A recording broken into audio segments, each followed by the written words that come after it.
And we're live. Welcome, everyone, to Connected Learning TV. This is the first webinar of our February 2015 series entitled By Any Media Necessary, Scaffolding and Sustaining Participatory Politics. I'm Henry Jenkins, Principal Investigator for the Media Activism and Participatory Politics Project, or MAP, within the Youth and Participatory Politics Research Network, and I'll be our host for today. Throughout the series of Connected Learning television webinars, we'll be chatting with a variety of organizations and individuals who are harnessing digital media to scaffold and sustain efforts we call participatory politics. If you're watching this, please take a minute to share it with your network. Today we're going to be talking to a great group of folks about what success looks like in participatory politics and how you keep energy and interest levels going after big events on moments in time.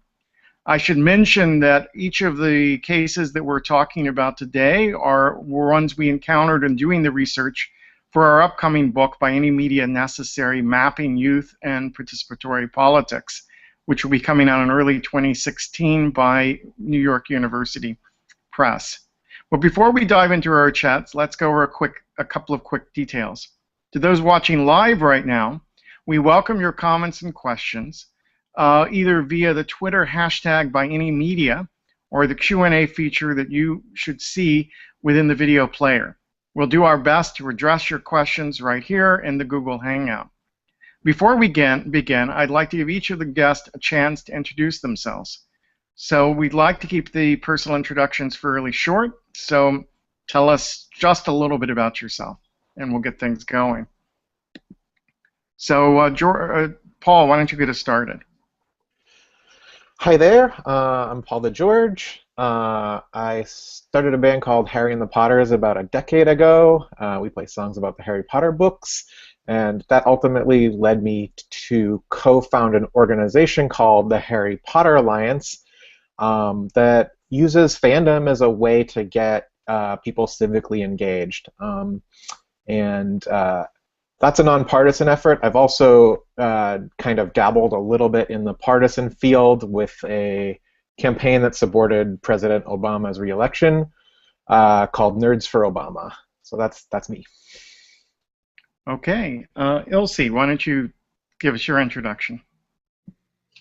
Hi, my name is Ilse Escobar. I currently work for the Miguel Contreras Foundation, but a lot of my work now and in the past stems from my immigrant rights organizing. I grew up undocumented here in the United States for many years. I got here when I was 3 years old, and what that meant for me was always trying to understand what legality and illegality meant, and more importantly, as an immigrant who's undocumented, without papers, without something like a social security number, what do we do to change that and bring people together? So that means organizing, that means a lot of dialogue with our community members and a lot of education as to how to make political change. And that has worked many times, and it's been rough and hard because, not just because of the issues hard, but our own personal lives of mixed status families. Some of us are undocumented, some of us have a social work permit. It's really complicated, but the most important part is that we're coming together here and as whole families, organizing whole families. Thank you. Thank you. So Zachary, tell us a little bit about yourself.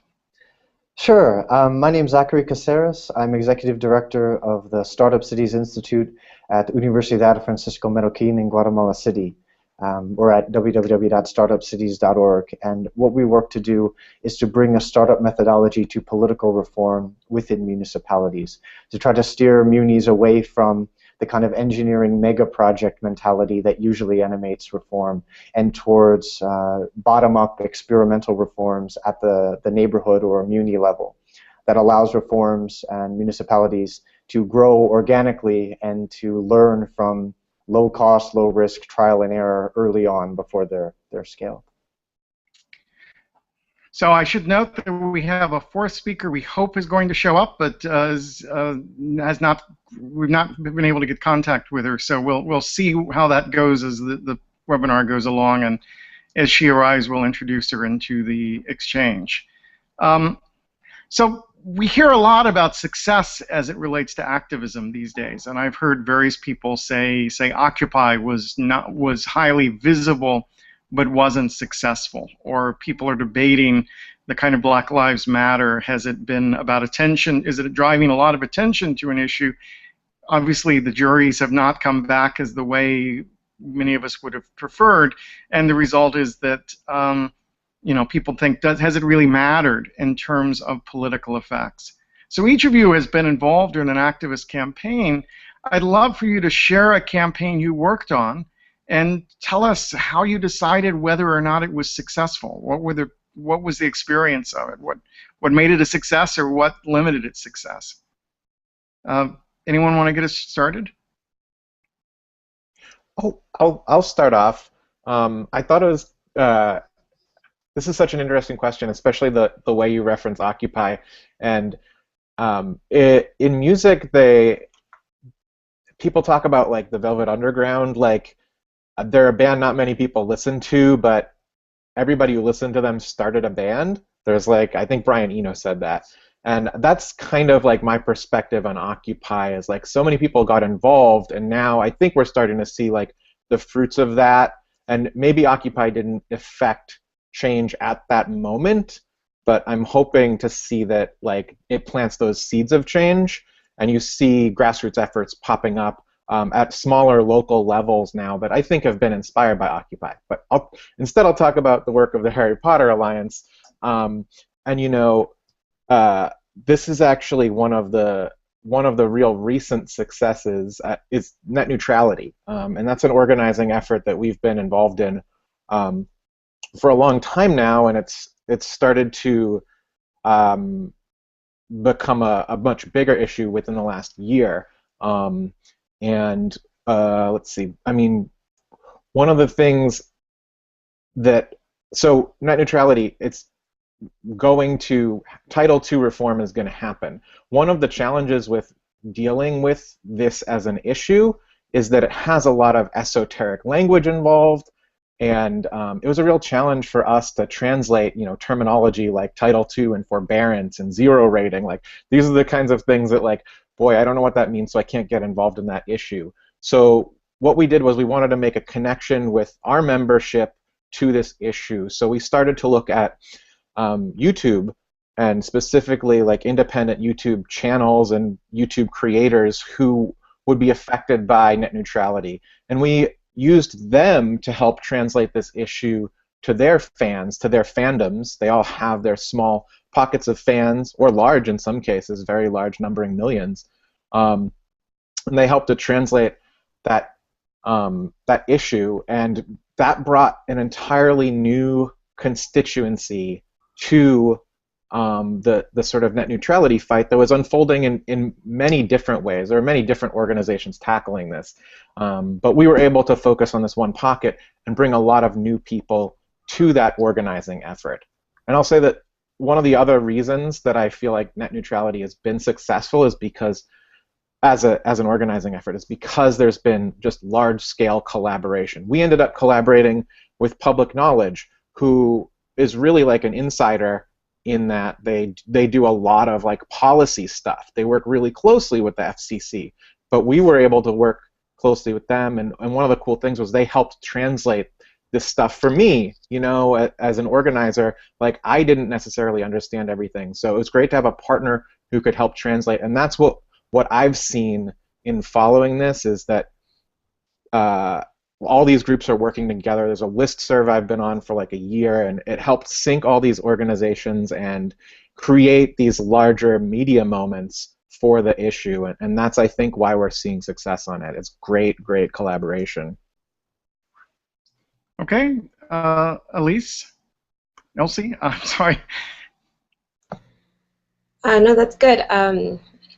For us, it was really making sure that most recently getting the history together, right? So as somebody who's an immigrant, a migrant, understanding the United States trajectory as to why it is that there's immigration in the first place, and understanding that with our community. So knowing that different, populations have been harness for low, cheap labor, not just, right now, I'm a Mexican, I'm from Mexico. I'm not just for folks from Mexico, Central America, but also from Asia, right? So understanding the history with your community before you make a really difficult assertion, which was for the past years that Obama has been heading the administration, that there's been 2 million deportations under his leadership. That's a really hard thing to say, because we had hope, right, as we're growing, we're understanding politics, that the Democrats would understand low-income families, including middle-class working families, but that wasn't the case. So we understood the history, so we had the power and language together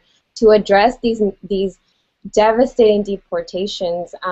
2 million is huge. 2 million also means many, many deaths at the border, but when you deport people back, deporting them to just a lot of violence and poverty that even the U.S. has to do with as well. As we know, we were learning about what foreign policy means together.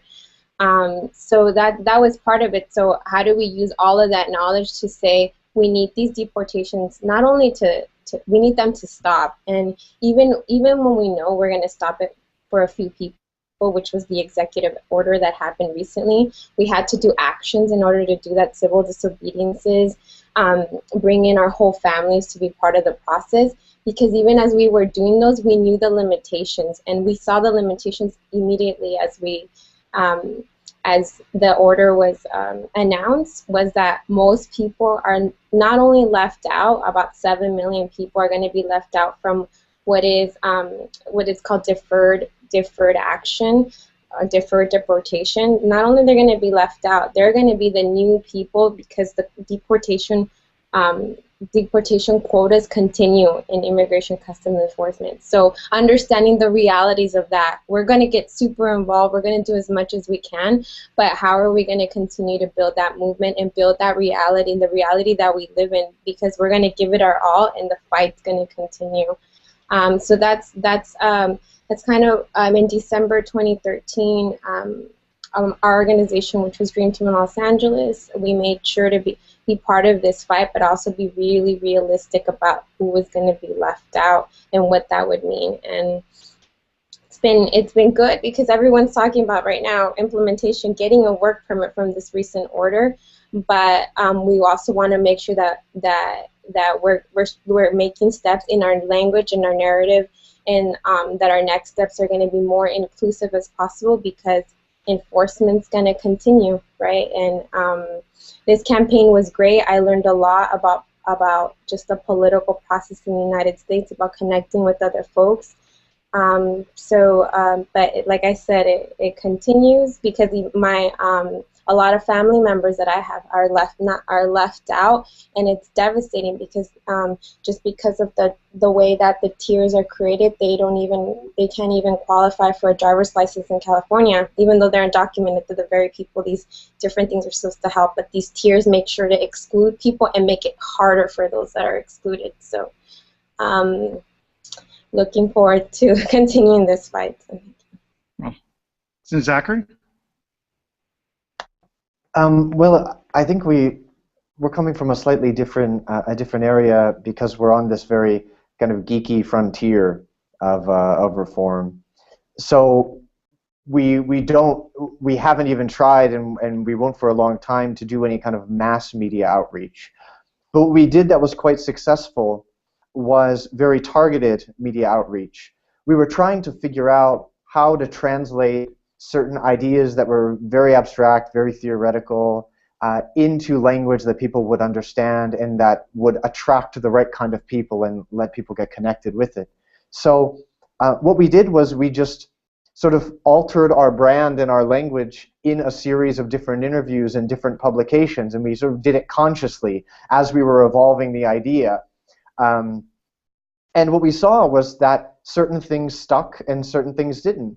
And we kind of kept iterating through it, and then finding that a certain kind of pitch and a certain kind of language and a certain kind of direction was resonating more with others. And we measured it very quantitatively. We just sort of left an open door on our website for people to submit their interest to collaborate on different projects and as volunteers in this. And we kind of had lukewarm, okay, and then a huge of interest all of a sudden.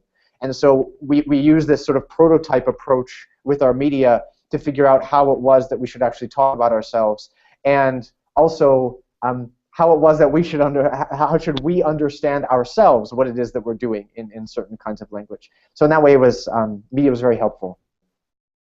Well, I'm struck here as we're part of a connected learning webinar series that learning itself seems like one of the central measures of success that each of you has talked about. That part of what you're trying to do is educate a larger public, first your own supporters and participants, but beyond that, the public at large, and also learn from each campaign so that it fuels the next level. So. And that's a very different notion of what success is than, say, we flipped the switch in Washington and a public policy got passed. And that's something we've struggled with in our book, is this question of, is participation, is learning an end to itself for many new kinds of activist organizations? Or is success measured as, I got this law passed, I got government to do something in particular? So I wondered if you guys had some reflections on that. I mean, I think that's spot on, Henry. You know, with the HPA, I have always viewed us as playing a long game, and we work on a variety of issues, you know, from gay marriage to digital media rights to poverty or wealth inequality, you know. So we're working on these issues, but the end result we're seeing isn't necessarily like that concrete win on, like, we're not going to solve economic inequality with a campaign, but we want to see progress on the people who we're engaged with. How do we turn them into better educated and more civically engaged citizens? And one of the ways that we're really starting to kind of up our game is through our chapters program, and we're really starting to focus now on leadership training and turning those people. We have 300 chapters like across the world in high schools and colleges. How can we turn the people who are leading those chapter organizers into better leaders? So we've started our own leadership conference, and we've started packaging up materials to help train up those leaders, and if they're better prepared, then they can affect more and better civic change in their own communities. So those are the long-term investments that we're making, but I will say that what we really struggle with is ways to quantify those things beyond the numbers. And I know we're kind of going to get to that a little later, and I'm hoping other people will have some good advice for us here, because it is hard to figure out how to quantify that exactly beyond, like, oh, we have X number of people attending this convention or going through this training. So yeah, I'm hoping we can talk more about that. I'm sure we will. So how about the other two? Any thoughts on the value of participation versus the value of outcome as we think about what counts as success at the current moment? I don't think that, personally, I don't think that the learning is an end in itself. I think sort of the only reason any of these organizations exist, and the only reason that people really do this, is because they're trying to affect some kind of change, and they want to see a switch go off in Washington, D.C., or they want to see, you know, some kind of concrete thing happen. I mean, otherwise, why spend all this money? Why spend all this time? I don't know. But I think the struggle that many nonprofits have, or many people just interested in social change in general have, is that they're not willing to learn, right? So they don't look at their idea as a product, and I know it sort of sounds like a very mercenary attitude here. I don't mean it to sound that way, but what I mean is that when you are developing a product, you have to go and change it over and over and over and over again, and try to find its essence, and try to find how to communicate it, and who are the right people to listen to it, and who's going to build it, and who's it going to lead it, and how much is it going to cost, and can you find donors that are going to support it? All of those very kind of nuts and bolts practical matters. And a lot of times, if you're in the world of nonprofits, or you're in the world of sort of social change, what you get is, we have this idea, and we're really sure this idea is right, this reform idea, and then we're just going to sort of hammer that idea over and over and over again until we hope it sticks. So there isn't this sense of matching your idea to the world, which is where all that learning happens. There's a sense that I want the world to align with my idea. And I think that's for me, I think it's a destructive mentality to have, because to get to the concrete switch, in my opinion, you have to go through this process of learning. So the learning is valuable, but as a means to that end. Okay. You have other things to contribute? Yeah, for us, what it's been successful was I'm somebody who comes from the issue that not someone that's, oh, they're affected by it, but I am affected by it, as is my family. So for us, what's been successful and what my current work is with the Miguel Contreras Foundation is our efforts are successful when the students and families are leading projects themselves, and that we're making the space in order for them to do that. So this was my personal experience. People fostered this leadership for me, but then they also let me have a voice, and then using that to guide the work as we move forward. So just because I've been around a little bit more, they have too, and their experiences are equally as important. So while I may think, well, immigration is super important in our communities, they might have something else that I would never have thought about just because they're living a different type of life. So it would be a disservice not to make sure that we're creating spaces where they're also leading. And for instance, one of our students that I worked with in the summer, her name's Angie. She's been great because she's approached our organization to come do immigration forums at her church. She's already set the date. She's making the flyers, and that's exactly what it should be, because exactly like we said, legislation will pass and it won't be perfect. And the most important part is that we were fostering that leadership and growth and education, and that's our goal right now. Great. So each of your organizations, to some degree or another, has a variety of stakeholders. Some who are providing financial support, some of whom are the people you're working to make change for. So what kind of accountability do you have for those stakeholders about how they measure success?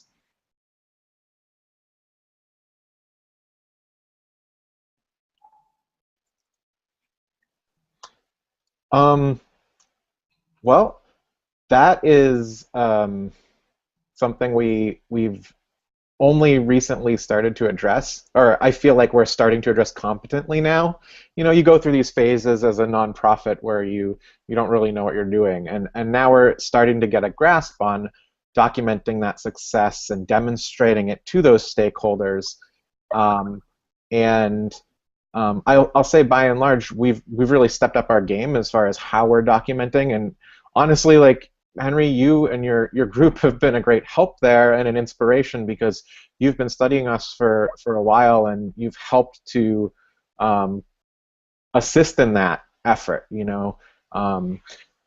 But it also does, I will say, it does feel like we're up against this institutional barrier where they're oftentimes looking for success defined in a more traditional sense, that, like, did you win your campaign? You know, there's like that very hard thing to do. Like, did you win your campaign? And so it's not often that we get to say, yes, we won the campaign, because oftentimes we are going after systems change, you know, changing hearts and minds of people. And I feel like we're winning that every day. But as I said before, we're not actively able to quantify that yet. Well, the HBA did win a campaign recently, the Not in Harry's Name campaign. Yeah. How have you guys been thinking about what that success feels like, and how that might fuel other things you're planning to do? Well, yeah. So we did just win a campaign. It was a 4-year campaign, and everything about it is a learning process. You know, you learn how to keep fighting and stay positive over a really long campaign. And the campaign was to get Harry Potter chocolate to dissociate itself from child labor, slave labor, and so Warner Brothers has agreed to make Harry Potter chocolate fair trade by the end of this year. It's a huge organizing win for us, and of course, like, we're kind of like buoyed by like a ton of organizational confidence right now, you know, it feels great to have that kind of win. And I'll say that we're excited. I think what the big takeaways for us, it's really demonstrated the value of a good partnership. You know, our collaborator on that campaign was Walk Free, an anti-slavery organization, and we helped define the campaign, but they helped amplify it, and they brought a lot of people to it. So I think those are the kind of things we're learning as we go. But of course, having a great documented clear win feels super good, and you can bet that over the next 12, you know, probably for the next several years, all of our marketing materials aimed at donors and the like will be mentioning that campaign as like a touchstone and a real core victory. Okay. Can others talk a little bit about accountability, multiple stakeholders, how they might measure success differently than you do? Well, I guess this comes with the territory of a nonprofit, right? I mean, whatever anyone thinks about the morality of profits, the fact is it's a very easy, transparent tool to know whether you're kind of in the right direction by a certain measure, right? So without a nonprofit, you do feel in a nonprofit you do feel oftentimes like you're kind of adrift without any clear compass of what the right direction is. I find though that a lot of nonprofits, and we got very close to falling into this trap. A lot of nonprofits, they brag about their costs. So I think Paul was mentioning this, saying that, oh, we put 100 people into such and such a camp, or we sent out X number of books, or we printed 100,000 pamphlets or something like that. Sometimes when you talk to people who fund nonprofits, it feels like you're bragging about spending their money, right? As opposed to, actually bragging about having achieved something for the money that they gave you. Because just printing books and handing them out for free or something, it's very hard to know whether that did anything or whether people just took them and put them, underneath their coffee table or whatever, right? But I do think that there are ways that you can get close, right? Not everyone. I also agree with Paul that you can't always have very harsh kind of binary, you either won or you lose and that's it. What you have to look for are whether you can do it with numbers or just with interviews or whatever, you have to look for evidence of a significant change in behavior. The problem is that oftentimes you're looking for either a one-off commitment, like I show up at a camp and then I go through a training camp, or I talk to you about how much I care about a topic, right? Like I say now I care about slavery or now I care about whatever. But talk is really cheap. It's very, very cheap. And when all your metrics are based on talk, it doesn't really mean anything, even if it makes you feel good. So what you look for, at least what we try to look for, are they revealing their preferences by behaving differently? They went to this camp or whatever, and now they do a different thing. They're now involved in the organization, or now they went and started some chapter, or now they went and, I don't know, emailed their congressman, or whatever thing you're involved in. You want to look for the actual choices that they make with their time and their money, not just what they say or not just showing up and consuming the resources that your donors have given you. That's very helpful. Other thoughts?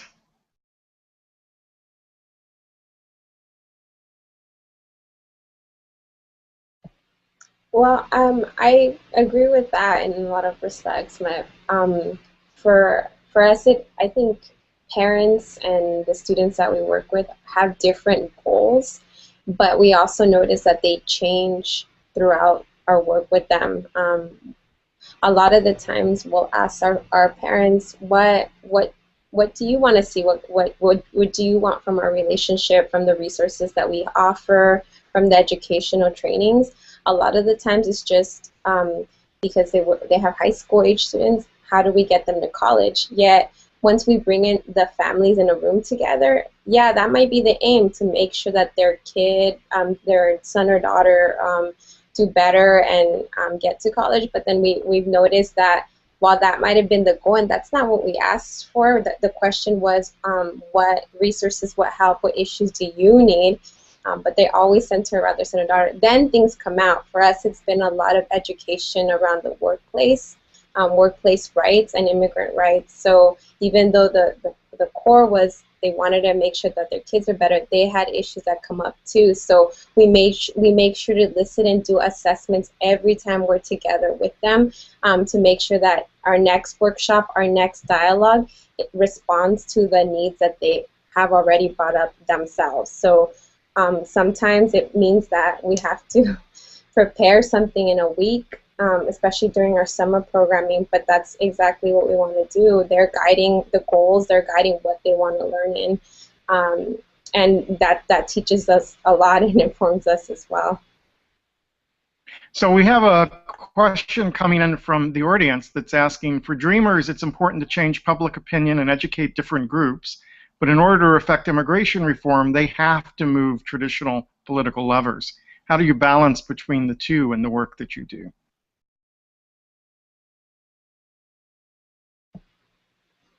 Yeah, part of what we've learned and what we're learning is to try to move away from narrative that hurts the rest of our community. So actually, we've seen that the term dreamers has hurt a lot of people because dreamers traditionally means someone like me, speaks English pretty good and pretty well, not the best, but speaks English well, went to schools here, went to college here, and I'm deemed acceptable to the U.S. because I'm extremely assimilated, and yet what does this mean? And you say, oh, she's a dreamer, which is the epitome of the American dream.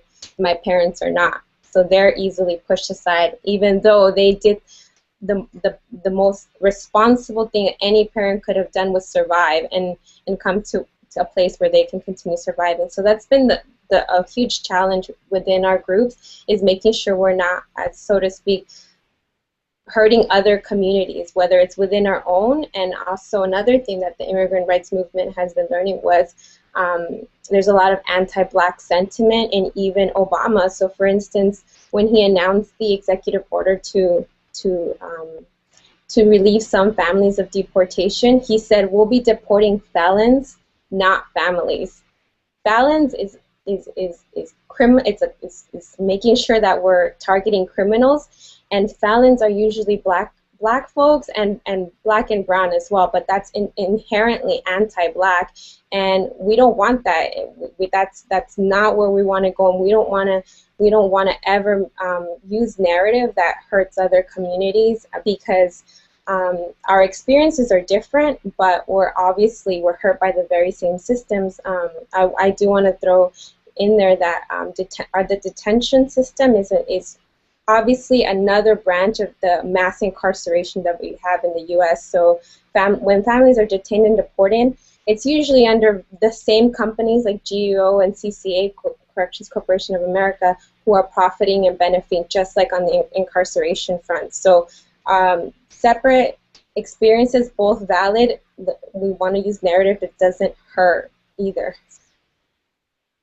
So let me encourage listeners out there, if you do have questions, to send them our way, and I'll try to make sure that our speakers are able to respond to the questions you submit. I have some others here that I'll get to shortly. As you're looking at success, is there a point where, how do you decide what the end point of a particular campaign should be? You know,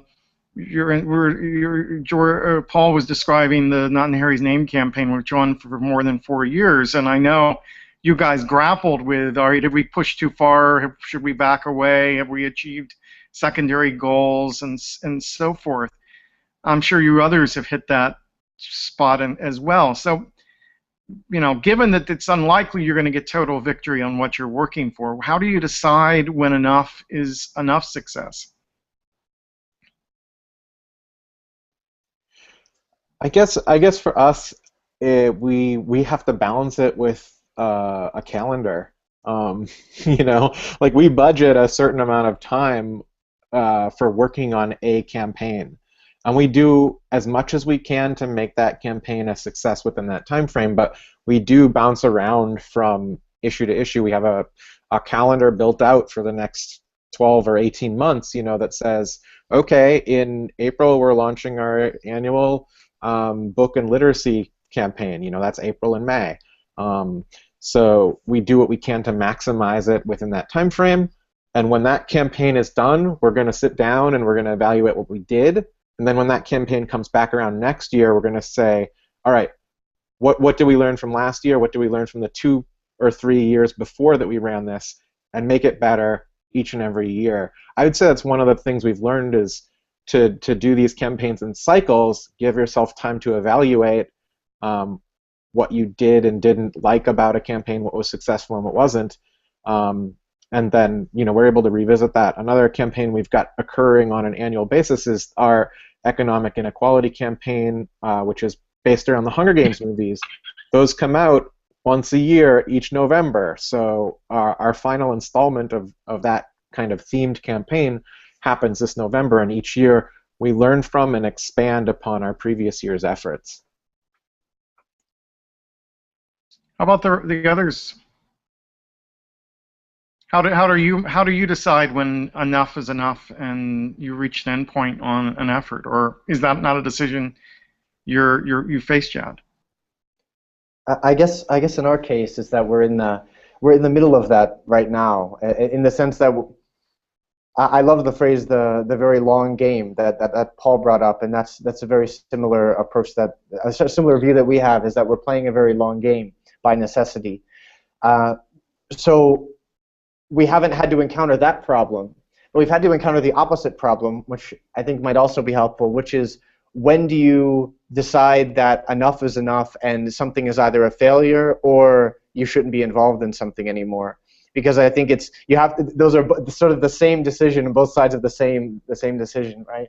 And we have had to make that decision where we were involved with a group of people, pushing for this reform, and I won't get into all the boring details, but over time we started to have reservations about their motivations in the reform and what they were trying to achieve. And we had to make the kind of difficult decision that even though we had sunk a lot of time and energy and effort and brand equity and whatever else you want to call it, that we needed to get away from that. And it's a tough decision to make, but you just always have to ask yourself, sort of, how much is your integrity worth? And if you are really playing this long game, why would you saddle yourself with things that sort of in the short run maybe appease people, or maybe it will be awkward to break away from it in the short run, but that will jeopardize your potential long run?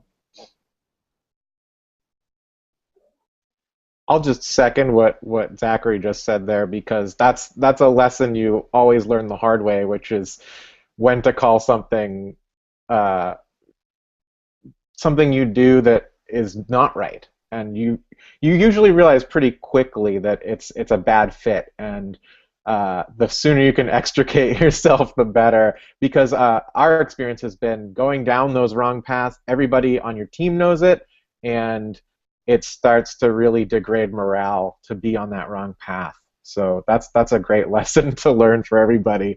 And when those warning signs pop up, I advise people to heed them. The warning signs are usually in your gut. I'm sorry to interrupt. I'm just saying the warning signs are usually, they're not intellectual. Everything on the surface looks fine. Like the numbers are fine, and the prestige and whatever else, all those external symbols are fine.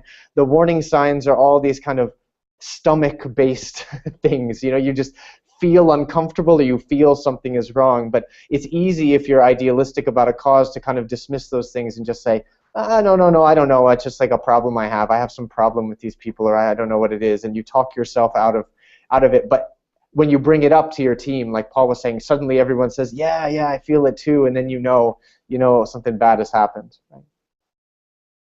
So we're getting another question from the audience out there that sort of ties into what you guys are just talking about. So it says, do you ever adjust success and goals midway through with unforeseen or developing external changes? Any examples of your campaign shifting this way?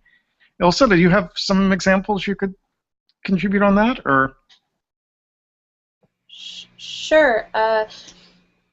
Yeah, one of the things was for us in the long run, it's always hard to get people out to actions, even when there's when there's something huge going on in the news and we're under attack and it's very clear, people will go out in the streets, but the real fight is making sure that folks want to keep going out into the streets and doing events, rallies, delegations if you need to move a politician for something, because probably one of the biggest mistakes sometimes I've been learning that we kind of sometimes make is not using technology as a tool, but only as an end. So for instance, while online media campaigns, we've used a lot of graphics in the past have been great. If that's the only focus and none of us are working to get the people out as well, then it becomes really simple to stay home. And that's probably been one of the biggest challenges, especially with young folks, is that technology can sometimes we forget it's a tool. We forget it's a tool to be complementing the hard work it is to be out there with our bodies, with our voices, with each other. And that technology is supposed to help that, and it's supposed to move that. And believe me, graphics have been really, really great for us. Obama was particularly mad with a deporter-in-chief one that was going around, and we heard a lot of comments that got his attention. But if we don't have that, if we're not backing that up with people power, it's been really detrimental in the past. So we've been learning that sometimes it's the only way. You have 5 people, right? How do we make the biggest splash? Sometimes it's online, but making sure that it's complementary. Thank you. Anyone else? You guys already said a little bit. Did anything else you want to add on this question? Okay, so as we all know, this is kind of boom and bust in this practice. So one of the questions we have is, when big moments or events have come and gone, how do you keep the energy and interest levels high? So you've had a success. Everyone knows you've been successful. Do they walk away and think you don't need them anymore? Or are there ways to build from success to success, or ways of at least not having that letdown feeling once you get over the first high of a success?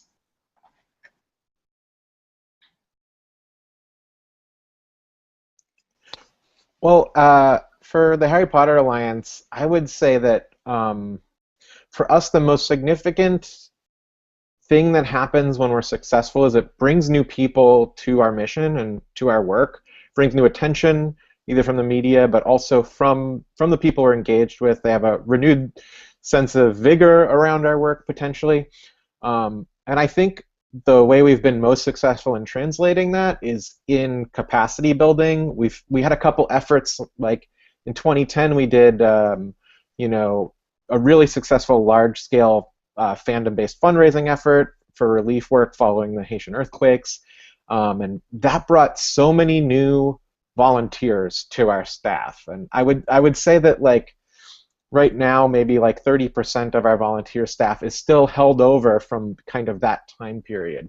And so we find them to be particularly successful around capacity building. And in the case of our more recent wins, I think we're hoping to leverage those more in the institutional fundraising ballpark. This is, now we have the track record, we have like the hard wins that you're looking for on your grant applications or whatever, and try and leverage that. And of course, like, increased fundraising means we can also continue to build our capacity, as an organization, and continue to build, improve our outreach. So that's to me how I think we've best leveraged success. Okay, others?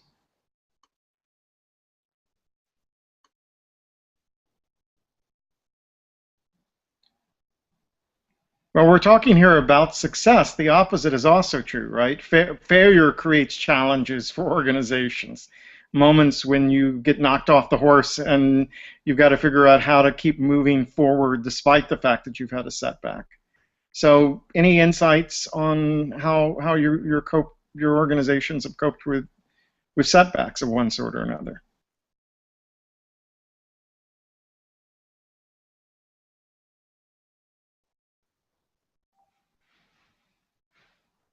Well, I think one way to survive failure and setbacks is to there's this phrase called fragility and anti-fragility by Nassim Nicholas Taleb. I found it to be a very interesting idea for building an organization, because what you find is that, let's say you've committed tons of money, you've committed tons of people, you have all these people working on something. If it fails, it's a huge failure for your organization, and it's humiliating, and it hurts morale, and the cost is huge because your organization is fragile. So one way to get around that is by making sure that the way you're structured, that any possible downside is not so down, is not so serious that it's going to wreck the whole game for you, right? So don't spend all of your money on any particular campaign. I mean, don't commit all of your people onto the exact same thing at the same time. If you think there is this possible downside, if you feel confident that everything's going to be fine, I mean, do what you want. But when you're dealing with these highly risky things, you're worried that, say, funders will pull out if you mess up or something like that. Then making yourself fragile is the best way not to recover from failure, because your staff leaves and the funders leave, and people look down on your organization after that. I mean, we haven't had this particular kind of problem so far, but often I think some of that has just been because we've been very, very careful with our money and our time and our commitments, and we've also been very careful, like Paul was mentioning, to steward your integrity for that long-term game. So if you do those things, it's a way of not being as fragile to all the unexpected things that happen when you're trying to do this stuff. Well, the immigrant rights reform movement is one that's had a number of setbacks as well as grounds gained in the last years, and it's been impressive to see the continued effort there to get out there, to educate, to lobby in the face of legislative and executive branch, quagmire. So, any thoughts from you about how that has gone? Yeah, probably. There's probably been an internal setback that I can speak on a little bit. There's many setbacks, right? And I'm still learning. I've never managed a huge campaign with money. Funders is actually a new thing to me, but from what I've learned, for us, it's been taking concessions and as the end piece, and then using it in our own language. So, for instance, I have a very clear example of that.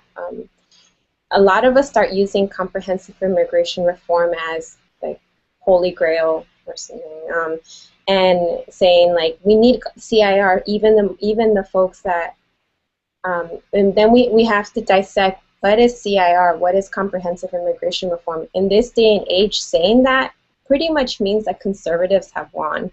They have won not only narrative, but what the reform looks like. They have dictated that reform now means maybe giving a few folks work permits and a long pathway to citizenship, but the most important piece is that they will always get enforcement as part of their bills now, no matter what. Tons of money at the border, tons of money to deport people, tons of money for detention systems, the detention system, a lot, and that's always been the case now.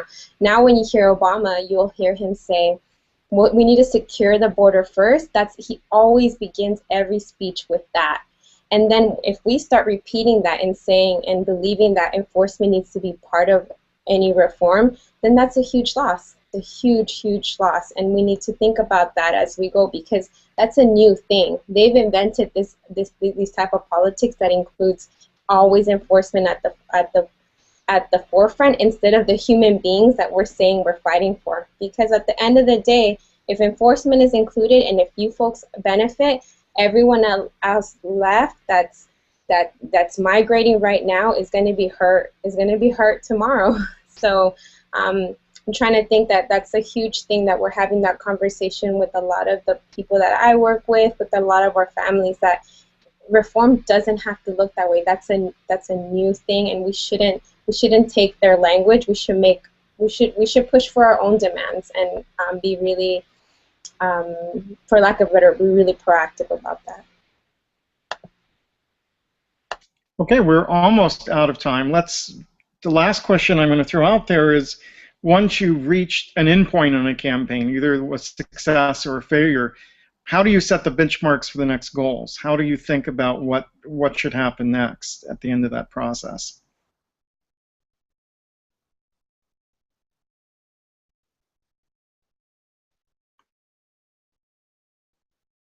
Well, for us, we continue to learn from what we do, and we continue to be ambitious in our thinking, but moderate that ambition on what we've learned from our past campaigns.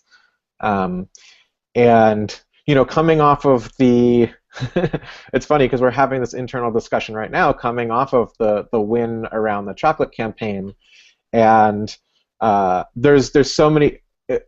I'll say during that week we announced the win, we all of a sudden got all like a crush of inquiries around like fair trade or child labor or whatever it was. There was a lot of people wanting to work with us, and we're like, but wait a sec, we're not an organization that works on that issue. We're an organization that used fandom to work on that issue. So we kind of like check ourselves. We have the success, we check ourselves, and are like, okay, what is the best fit for us going forward? Not necessarily for what other people want us to do. And we were really well prepared to handle that question. We just had done like a whole bout of strategic planning, so we kind of revisited our mission, and we're really, it was a perfect chance to like do a trial run on that. So I feel really strongly that we'll have a good head on our shoulders going forward for working with the success of that recent campaign. Okay, others?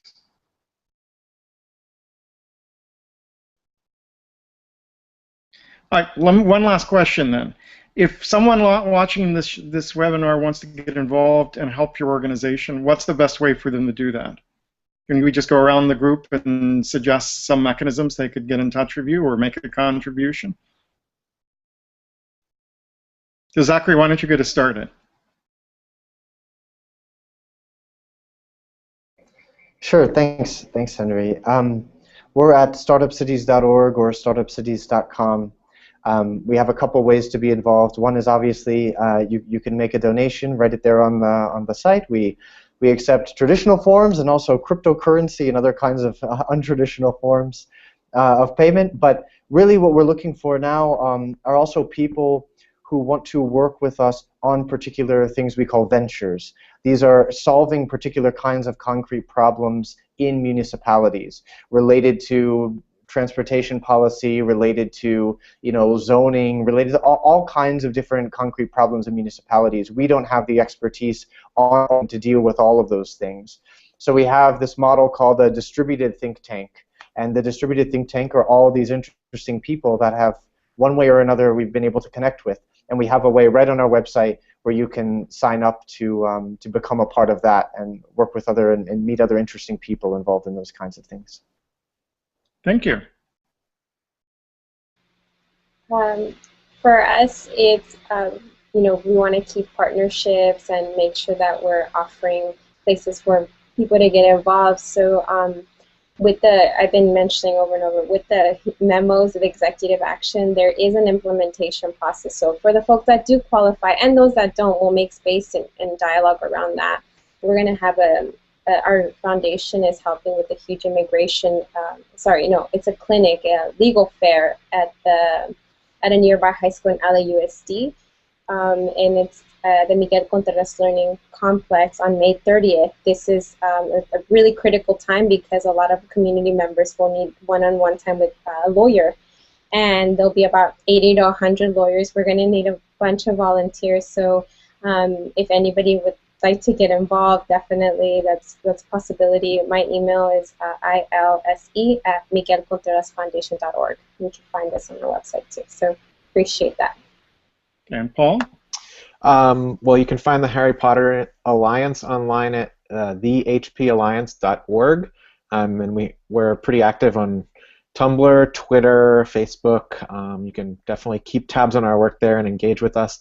The other place I would say is if you're interested in being a community organizer, you can start a chapter. If you're high school, college students, or community members, it's all good. You can bring people together in your own community and work on your local issues through the lens of popular culture. We don't just work with Harry Potter. We work with other works like The Hunger Games or John Green's books. If you're a nerd, shout out to all the nerd fighters out there. And let's see. Obviously you can donate, and we have a couple volunteer positions open, and you can find those through our website. And I'll say one or two quick other things.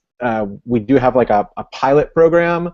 If you're a librarian, we've got a few library chapters. We're kind of developing that as like a more specific type of chapter and community chapter model. So if you're a librarian interested there, and we also have that leadership conference, leadership training conference I mentioned earlier. And if you're an educator around there, we'd probably be looking for folks to help with that kind of a project.